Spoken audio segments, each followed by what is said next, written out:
Tapian,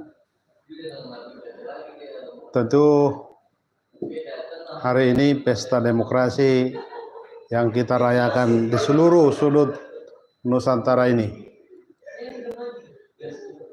bahwa pilkada di seluruh pelosok Nusantara ini, dari provinsi, kabupaten, dan kota di seluruh Indonesia, provinsi hanya memilih gubernurnya 37, tidak 38. Ada yang menarik untuk hari ini, karena bagaimanapun ini satu kisah yang belum pernah dalam sejarah Indonesia, baru pertama kali memilih bersama-sama di seluruh penjuru Nusantara ini. Dulu-dulu yang kita tahu pilkada hanya di beberapa tempat, tapi ini serentak.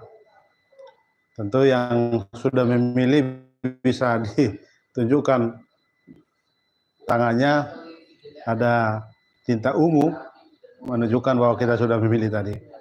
Itu artinya kita sudah memberi hak suara kita, hak politik kita untuk demokrasi. Bagaimanapun terus kita harus bersemangat memperbaiki demokrasi Indonesia. Demokrasi yang terus makin hari makin benar-benar demokratis, karena naik turun perjalanan bangsa ini tentu juga sumbangan dari semua anak-anaknya, semua anak bangsanya, rakyatnya berkontribusi.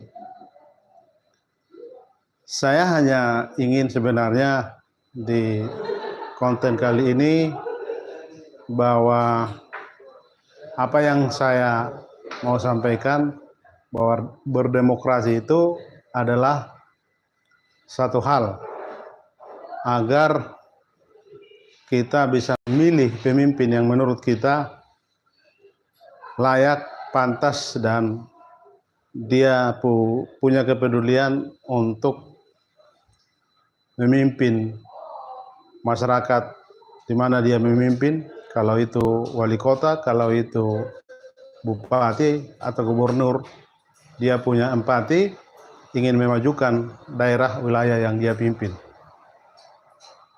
Jadi demokrasi ruang untuk kita bisa memastikan apa yang kita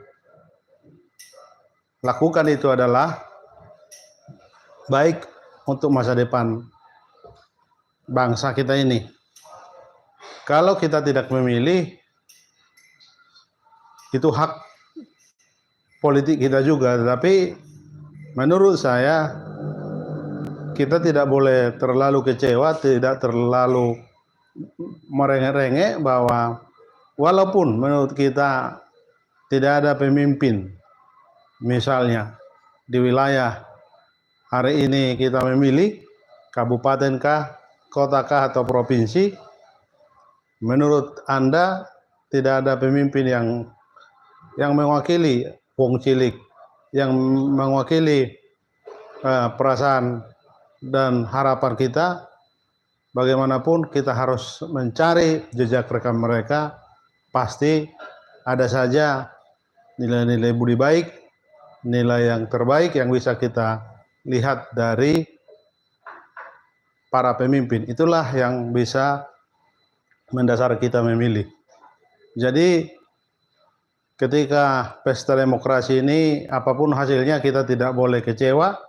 Kita berserah bahwa nanti akan lahir atau akan muncul para pemimpin-pemimpin yang baru.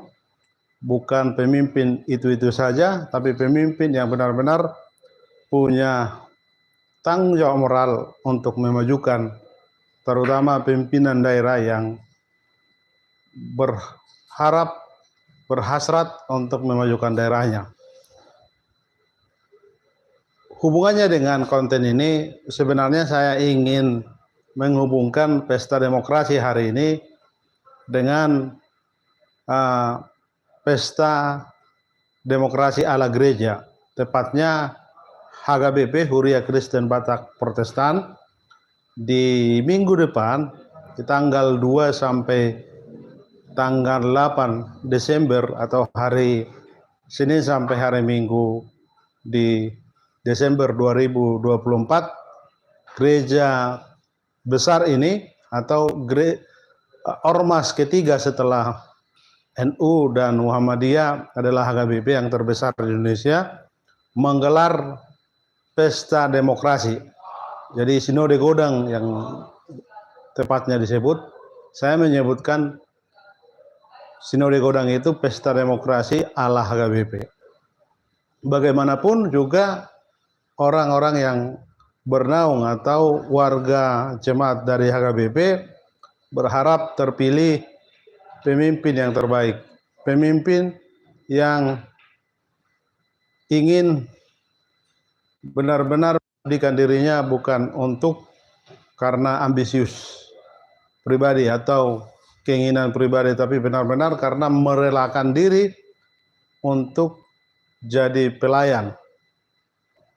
Berbeda di pemerintahan, di birokrasi, kalau pemimpin di organisasi gereja dia harus disebut pelayan, hamba. Pemimpin atau orang-orang yang sudah merelakan diri menjadi pemimpin, dia harus menempatkan diri menjadi hamba.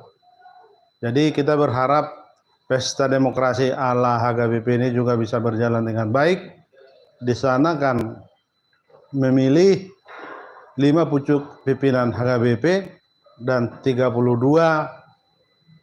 pimpinan di Pareses, tepatnya pimpinan-pimpinan HKBP yang ada di wilayah-wilayah di mana mayoritas atau jumlah jemaat HKBP signifikan di sana.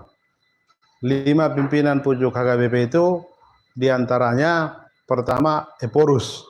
Eporus itu pimpinan yang tertinggi, imam besar dari HKBP yang memimpin 4 tahun. Hanya satu periode itu hanya 4 tahun. Jadi yang nanti terpilih itu di tahun 2024 sampai 2009. Itu yang bisa kami sampaikan, dan akhirnya kami akan menyampaikan bahwa Sinode Godang HKBP akan sukses dan bermakna untuk HKBP sendiri. Saya kira itu komentar kami. Terima kasih. Sorry Bang.